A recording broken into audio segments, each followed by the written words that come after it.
UFC-ს ისტორიაში ყველაზე სწრაფი ნოკაუტები. ასევე დღეს მოგიყვებით ვინ მომწამლა შერეული ორთაბრძოლებით და ჩემს სამომავლო გეგმებს YouTube-ზე. ტოპ-10 იწყება 9-წამიანი ნოკაუტებით, მაგრამ უფლება არ მაქვს არ ვახსენო მაგრეგორის და ჟოზე ალდოს ბრძოლა. ეს 13 წამში დასრულდა, რა თქმა უნდა, არ შედის არც ტოპ-10-ში და შეიძლება არც ტოპ-15-ში, მაგრამ ეს იყო ყველაზე სწრაფი სატიტულო ბრძოლაში ნოკაუტი. მაგ მომენტისათვის მაგრეგორი იყო ახალი მოსული UFC-ში, ახალ ბედა იყო, 5 ბრძოლა ჰქონდა ჩატარებული, საიდანაც 4 ბრძოლა ნოკაუტით მოიგო და ესეთი პერსპექტიული პროსპექტად ითვლებოდა, მაგრამ ჟოზე ალდო მაგ დროს იყო ამ წონის ღმერთი. 10 წლის განმავლობაში ჟოზე ალდო საერთოდ არ წაუგია და მაგრეგორი ანდერდოგი იყო, ალდო ფავორიტი იყო, სანამ მოხდებოდა UFC-ში, მან WEC-ის პრომოუშენში გახდა ჩემპიონი, ორჯერ დაიცვა ქამარი და მერე მოხდა UFC-ში, იმიტომ რომ დანა ვაიტმა ეს პრომოუშენი იყიდა და ეგრევე მოიგო სატიტულო ბრძოლა და მოასწრო 6 ჯერ ამ თავისი ქამრის დაცვა ალდომ. ხო და შეახვედრეს ერთმანეთს მაგრეგორი და ალდო, მაგრამ ისეთი სიტუაცია მოუვიდა ალდოს, რომ ტრავმა იქიდა და ეს ბრძოლა გადაიდო. UFC-მ აღარ გაწელა ეს ყველაფერი, ეგრევე დროებითი ქამარი გამოიტანა სატიტულო ბრძოლაში და შეახვედრა მაგრეგორს ჩად მენდესი. ჩად მენდესი მეორე რაუნდში მაგრეგორმა დაანოკაუტა და მაგ პერიოდში უკვე მოიხოდა თვითონ ალდო, ტრავმა მოირჩინა და შეახვედრეს ჟოზე ალდო და მაგრეგორი. ეს იყო ძალიან მნიშვნელოვანი ბრძოლა, იმიტომ რომ ორი ტიტული ერთმანეთს შეხვდებოდა, ერთი დროებითი ტიტული, მეორე მოქმედი ტიტული და აი ბრძოლა დაიწყო, მაგრეგორმა გათიშა 13 წამში ჟოზე ალდო, რომელსაც 10 წელი არ წაუგია და აი ამის მერე მაგრეგორის კარიერა წავიდა წინ, თორე იქამდე ტრეშ-ტოკიც არ იცოდა ნორმალურად და აი ვარსკვლავი გახდა, თორე ისეთი მომენტი იყო ორივე მებრძოლმა ძალიან მაგრად მოიქნიეს ხელი და სიმართლე რო ვთქვა, ჟოზე ალდომ უფრო მაგრად მოიქნია ხელი, უბრალოდ მაგრეგორს შედარებით უფრო მოკლე დარტყმა ჰქონდა და დაასწრო მაგრეგორმა და ტენა ალდოს და უკვე დარტყმის მერე ალდო უკვე გათიშული იყო, მაინც ირლანდიელამდე მიაღწია მაგისი დარტყმა, იმიტომ რომ მაგარი მოქნეული ჰქონდა, მაგრამ უკვე დასუსტებული იყო და ჩაეთვალა მაგრეგორს გახდა ჩემპიონი. ეხლა კი სწრაფი ნოკაუტების მე-10 ადგილი და მე-10 ადგილს იკავებს მძიმე წონოსანი ჟორჟინიო როზენსტრაიკი, რომელიც იყო საბაზისო კიკბოქსერი და ძირითადად მაგის ბრძოლები მთავრდება ნოკაუტით, იმიტომ რომ ძალიან მძიმე დარტყმა აქვს. როზენსტრაიკი შეხვდა ალენ კრაუდერს და პირველივე წამებით, პირველივე ჯებით ეგრევე დაანოკდაუნა, მერე მიყვა და დააფინიშა მიწაზე ის. ამ ბრძოლის მერე კრაუდერი საერთოდ დაასრულებს თავის კარიერას. მე-9 ადგილი და ისევ 8 წამიანი ნოკაუტი ამირ ხანი ენდი ოგლის წინააღმდეგ. ირანელმა ეგრევე ბრძოლა დაიწყო ნახტომში მუხლით, ეგრევე მიაყელა აპერკოტი და მერე დააფინიშა უკვე მიწაზე თავისი ოპონენტი და აუცი ესეთი დაწყება თან UFC-ში პირველად გამოდიოდა ირანელის, უყოლას ეგონა რომ აი ისე ვარსკვლავებს მოწყვიტავს ეს ადამიანი, მაგრამ სამომავლოდ მერე ის წააგებს ძალიან ბევრ ბრძოლას და ერთადერთი რაც გამოსაჩენი იყო და ცნობილი იყო მისი UFC-ში, ეს იყო ესეთი სწრაფი 8 წამში ნოკაუტი. მერვე ადგილი და ისევ 8 წამიანი ნოკაუტი ლეონ ედვარდსი ბაზინსკის წინააღმდეგ, ედვარდსმა ეგრევე პირდაპირ დარტყმით ეგრევე გათიშა თავისი ოპონენტი და სანამ საჯი მოვიდო და 1-2 კიდევ გაუჯინა, წერტილი დაუსვა საბოლოო ჯამში. აღსანიშნავია ამ ბრძოლაში, რომ ეს ხო ესე სწრაფად დასრულდა, მერე ედვარდსმა ერთი ბრძოლა მოიგო, მერე წააგო კამარო უსმანთან შეხვედრა და აი კამარო უსმანთან რო წააგო, მაგის მერე 12 ბრძოლა ზედიზედ ჩაატარა, 12-ვე ზედიზედ მოიგო და მოიპოვა UFC-ს ქამარიც, ეს ქამარი ორჯერ დაიცვა და ყველაზე მთავარი არის ორჯერ ცემა კამარო უსმანი, რომელმაც ამ ყველაფრის მერე მოუგო მას. მე-7 ადგილი და კიდევ ერთი 8 წამიანი ნოკაუტი ალექსანდერ ჰიუსტონს და ჯეიმს ირვინს შორის. 93 კილოგრამში შედგა ეს ბრძოლა და ეს იყო უმაგრესი ეფექტური სუპერმენ პანჩი. სუპერმენ პანჩით გათიშვა ძალიან იშვიათი არის და აი ირვინს გამოუვიდა და გააფორმა თავისთვის ესეთი უმაგრესი ნოკაუტი. და აი მე-6 ადგილი და უკვე 7 წამიანი ნოკაუტი რაიან ჯიმოს ენტონი პეროშის წინააღმდეგ. ეს იყო აი უმაგრესი, ჯიმომ ოვერჰენდით გათიშა თავისი მეტოქე, დააგდო და უკვე უსულოდ რო იყო, უკვე გათიშული რო იყო, მაინც სანამ საჯი მოვიდო და კიდე უმოწყალოდ კიდე დაუმატა ამ საწყალს უბედურს და მოკლედ აქაც ყველას ეგონა რომ ეს დებიუტანტი იყო ჯიმო, ყველას ეგონა რომ ეს ვარსკვლავი აინთო და სასწაული მებრძოლი იქნება და ასე შემდეგ, მაგრამ არაფერი, ამის მერე 5 ბრძოლა ჩაატარა, 3 ბრძოლა წააგო და დაასრულა თავისი კარიერა. მე-5 ადგილზე არის კორეელი ზომბი, რომელმაც მარკ ფომერიკი 7 წამში დაანოკაუტა. უმაგრესი პირდაპირი დარტყმა და მიწაზე დაფინიშება. კორეელი ზომბი ზოგადად მაგარი მებრძოლი არის. ამ ბრძოლის მერე დასტინ პორიესაც შეხვდა და დასტინ პორიესაც მოუგო და სატიტულო ბრძოლაც მიიღო, მაგრამ მიიღო სატიტულო ბრძოლა ჟოზე ალდოსთან და ჟოზე ალდო მაგ დროს იყო აი პრაიმში, ვერავინ არაფერს ვერ უშვებოდა, ალდო მის დაანოკაუტა, მერე წლები გავიდა კორეელ ზომბი მაინც იბრძოლა, მიაღწია, კიდევ სატიტულო ბრძოლა მიიღო ვოლკანოვსკისთან, მაგ დროსაც ვოლკანოვსკი პრაიმში იყო და ვოლკანოვსკიმ სახე ააძრო ამას.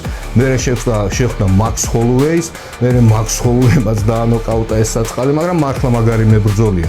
და მერე ამ დივიზიონში გამოჩნდა ილია თოფურია, რომელმაც დაანოკაუტა ყველა, საერთოდ ყველა კორეელ ზომბს არ შეხვედრია, მაგრამ კორეელ ზომბამ ნახა რაც გაუკეთა ილია თოფურიამ ამ ვოლკანოვსკის და ჰოლუეის, მე მგონი გონებაში თვითონ დანოკაუტებული იყო. მეოთხე ადგილზე 7 წამიანი ნოკაუტია ტერენს მაკინი შეხვდა მეტ ფრეოლას და უმაგრესი ბრძოლა იყო ის რაც იყო ის 7 წამი, იმიტომ რომ ორი პირდაპირ დარტყმით ეგრევე დაანოკდაუნა თავისი მეტოქე ტერენსმა და ეგრევე ჩააჩაკუჩა იქვე მიწაზე და ბოლოს თავისი თავი დაანოკაუტა და დაანოკაუტა როგორ სიხარულისგან ახტა გალიაზე ამ ოქტაგონზე და რო ჩამოხდა უკვე დანოკაუტებული იყო, იმიტომ რომ ფეხის ჯვარედინი მყესი მოიგლიჯა და ესე დაასრულა ორი ნოკაუტით მან პირველივე ბრძოლა 7 წამში. მესამე ადგილი ესაც 7 წამიანი ნოკაუტია ტომ დაფი ტიმ ჰეიგის წინააღმდეგ, ეს არის უკვე მძიმე წონა. მძიმე წონაში კიდე მოგეხსენებათ ძალიან ბრუტალური ფინიშებია და მძიმე დარტყმები აქვს. მოკლედ დაფიმ თავისი მოკლედ ჯებით ჯერ დაარეტიანა თავისი მეტოქე და მერე მიწაზე ბრუტალურად დააფინიშა და გაიფორმა UFC-ის ისტორიაში ყველაზე სწრაფი ნოკაუტი მძიმე წონაში. და აი მეორე ადგილი 6 წამიანი ნოკაუტი. წარმოიდგინეთ 6 წამიანი 1 2 3 4 5 6 და აღარ არის ადამიანი. მოკლედ ერთმანეთს შეხვდნენ დუენი ლუდოვიკი და ჯონათან გული.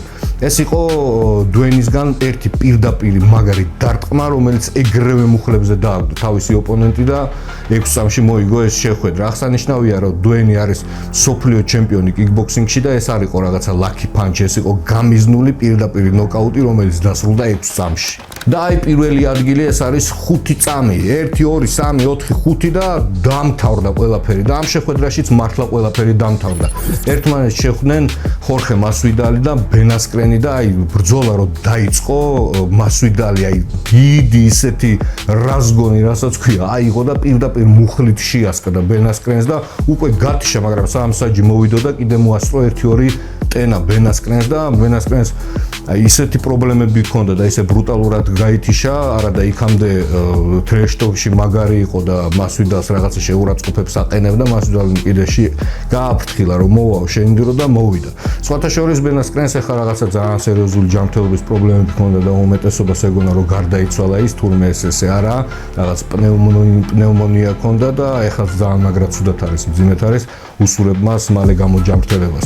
ბოლო-ბოლო ის არის მსხვერპლი მსოფლიოში ყველაზე სწრაფი ნოკაუტის UFC-ის ისტორიაში. ეხლა კი რაც შეეხება ჩემს არხს და მომავალ გეგმებს, იუთუბერულ მომავალ გეგმებს, ჩემსაც ამას წინა თქვი ეს ჩემი ბოლო ვიდეო იქნება და ეს იმიტომ რომ UFC-მ ძალიან გაამკაცრა თავისი საავტორო უფლებები YouTube-ის მიმართ, თავისი მასალების მიმართ, ამიტომ არ შემიძლია მაგათი მასალები ავიღო და რაღაცა სრულყოფილი, სერიოზული რაღაცა გადაცემა გაგიკეთოთ ხოლმე, რომ ჩანდეს ბევრი რაღაცა, იმიტომ რომ ბლოკავენ. მონეტიზაციაზე ხო საერთოდ საუბარი არა, მონეტიზაციას არ გაძლევენ, შეიძლება საერთოდ დახურონ, იმიტომ რომ რაც არის ახლა ამ ვიდეოებს დავტოვოთ, მაგრამ შეიძლება დროთა განმავლობაში ეს ვიდეოებიც დახურონ. არა და ეს სფერო ძალიან მაგრად შემიყვარდა რა. სადღაცაც 6-7 თვის წინ საერთოდ ამ სფეროს გარტყმაშიც კი არ ვიყავი, არ ვიცოდი არაფერი, ნუ ვიცოდი მაგრეგორი, ჰაბიბი ვიცოდი, რა ვიცი, რაღაცეები ვიცოდი, მაგრამ აი ერთი ძმაკაცი მყავს, კახი არღულიანი, რომელიც ყოველთვის მაწვდიდა ხოლმე რაღაცა მასალებს, რომ შევხვდებოდით რაღაცა მაგარ ჩეხაობებს მაჩვენებდა ხოლმე და რა თქმა უნდა, ეხლა კაცი ხარ უყურებ, გისწორდებო, აი ეს ვინ არის და ეს მიყვებოდა რაღაცა თემებს და ბოლოს გადავწყვიტე, მოდი შევისწავლი ამ სფეროს და ამ სფეროს შესწავლის მომენტში ბარემ მეთქი, რასაც მე გავიგებ და გავიცნობ ხალხს, მოდი მაყურებელსაც გავაცნობ და ესე შევქმენი ეს არხი მარტომ არავის დახმარება არასდროს არ მქონია, მონტაჟი ჩემი, ხმა ჩემი, ტექსტი ჩემი, ყველაფერი და ბოლოს ცოტათი რაღაცა გავერკვიე და როგორც ჩანს, თქვენც მოგეწონათ ეს ყველაფერი რაც დავდე და აი ახლა ვფიქრობ რა გავაკეთო შემდეგ რა გავაკეთო, მოვიფიქრე რომ სხვადასხვა თემებზე, საინტერესო თემებზე ვისაუბრო, მარტო UFC-ს არ შევეხო, სხვადასხვა სპორტის სახეობებს შევეხო, აი მაგალითად რაღაცა ყველაზე მაგარი წონა, რომელიც აწეულა ან რაღაცა სერიოზული საკითხები, რომელიც საინტერესო იქნება თქვენთვისაც და რა თქმა უნდა, იქნება საინტერესო ჩემთვისაც. შეიძლება სხვადასხვა თემებს, სხვადასხვა სფეროებს შევეხო, ვისაუბრო და გავაკეთო ვიდეოები, შევხედოთ, თქვენ თვითონ უნდა დამიწეროთ კომენტარებში, მოგეწონებათ, არ მოგეწონებათ, თქვენი კრიტიკა ჩემთვის იქნება ძალიან მნიშვნელოვანი, ასევე შეგიძლიათ დაწეროთ თემები, რომელზეც შეგვიძლია ვიმუშაოთ და გავაკეთოთ. აქვე მინდა ვისარგებლო შემთხვევით და ყველა ჩემ გამომწერს ძალიან დიდი მადლობა გადაგიხადოთ, იმიტომ რომ რამოდენიმე თვეში 30,000 ადამიანი შეგროვდა ჩემს არხზე, მაგარი გასწორებულში ვარ, თან სულ ყველა კომენტარებს წერს, აზიარებს, ალაიქებს და აი ყველას ძალიან დიდი მადლობა, იმიტომ რომ თქვენ მაძლევთ მოტივაციას ეს ყველაფერი გამეკეთებინა, საინფორმაციო ვიდეოები და აი ზუსტად თქვენვე გადაწყვიტავთ ჩემს მომავალ ვიდეოებს, ასე რომ გელოდებით კომენტარებში და ალაიქეთ ვიდეო, გამოიწერეთ არხი. ძალიან დიდი მადლობა ამ ყველაფრისთვის. მე ამით გემშვიდობებით, დროებით გემშვიდობებით, მომავალ შეხვედრამდე.